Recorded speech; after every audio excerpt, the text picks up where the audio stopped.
രാത്രി 11 മണിയായപ്പോൾ നമ്മൾ എങ്ങോട്ടാ പോകുന്നതെന്നല്ലേ മഴയും പിടിച്ച്. ഇതിനുള്ള ആൻസർ മഹി തരുന്നതായിരിക്കും കേട്ടോ. എവിടെ പോകണ്ട മഹി? എവിടെ പോവാ?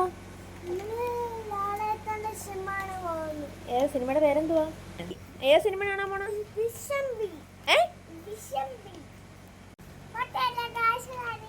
Okay bye. അപ്പോൾ മഹി പറഞ്ഞ പോലെ നമ്മൾ ലാലേട്ടൻ്റെ ദൃശ്യം 3 ഫിലിം കാണാനായിട്ട് പോവുകയാണ്. നമ്മൾ 2-3 ദിവസം മുന്നേ ടിക്കറ്റ് ബുക്ക് ചെയ്തിട്ടുണ്ടായിരുന്നു കേട്ടോ. നമ്മൾ ഇറങ്ങുന്ന ടൈമിൽ ഫുള്ള് മഴയായിരുന്നു. ആ മഴയത്തായിരുന്നു ഗൈസ് നമ്മൾ പോയത്. 10 മണിയൊക്കെ ആയപ്പോൾ നമ്മൾ ഇറങ്ങിയിട്ടുണ്ട്. നമ്മൾ പോകുന്നത് വർക്കല എംപയർ SRലാണ് പോകുന്നത് കേട്ടോ. എംപയർ SR സിനിമാസിലാണ്. അവിടെ ഫസ്റ്റ് ടൈമാണ് കയറുന്നത്. അതായത് പുതിയതാക്കിയതിന് ശേഷം ഫസ്റ്റ് ടൈമാണ് ഇവിടെ നമ്മൾ കയറുന്നത്. അപ്പോൾ ഫുള്ള് തിരക്കുമായിരുന്നു. കാറൊന്നും ഇടാനൊന്നും ഫുള്ള് പാർക്കിങ്ങും കാര്യങ്ങളും ഒന്നും ഇല്ലായിരുന്നു ഗൈസ്. പിന്നെ 2-3 സ്കൂട്ടി ഇരുന്നത് കുറച്ച് എന്താണ് സ്പേസ് ഇട്ടാണ് ഇരുന്നത്. അപ്പോൾ നമ്മൾ ജസ്റ്റ് മാറ്റിയിട്ടാണ് നമ്മൾ കാർ അങ്ങോട്ട് പാർക്ക് ചെയ്ത് ഇട്ടത്.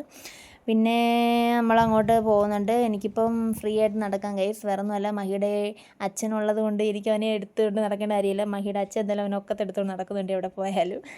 ഞാനിപ്പോൾ ഫ്രീ ആണ്. അപ്പോൾ നമ്മൾ അകത്ത് കയറിയതിന് ശേഷം നമ്മൾ പോപ്കോണും ജ്യൂസും ഒക്കെ മേടിച്ചിട്ട് അവിടെ വെയിറ്റ് ചെയ്ത് നിൽക്കുകയാണ് കേട്ടോ. അങ്ങനെ കുറച്ച് കഴിഞ്ഞപ്പോൾ നമ്മൾ എന്തായാലും അകത്ത് കയറിയിട്ടുണ്ട് ഗൈസ്. കയറി നമ്മളെ സീറ്റിലൊക്കെ പോയി ഇരുന്നിട്ടുണ്ട്. അകത്തൊക്കെ ഫുള്ള് വൻ സെറ്റപ്പ് ആക്കിയിട്ടുണ്ട് കേട്ടോ. ലൈറ്റൊക്കെ ഫിറ്റിങ്സും കാര്യങ്ങളൊക്കെ ചെയ്ത് എല്ലാം സെറ്റ് ആക്കിയിട്ടുണ്ട്.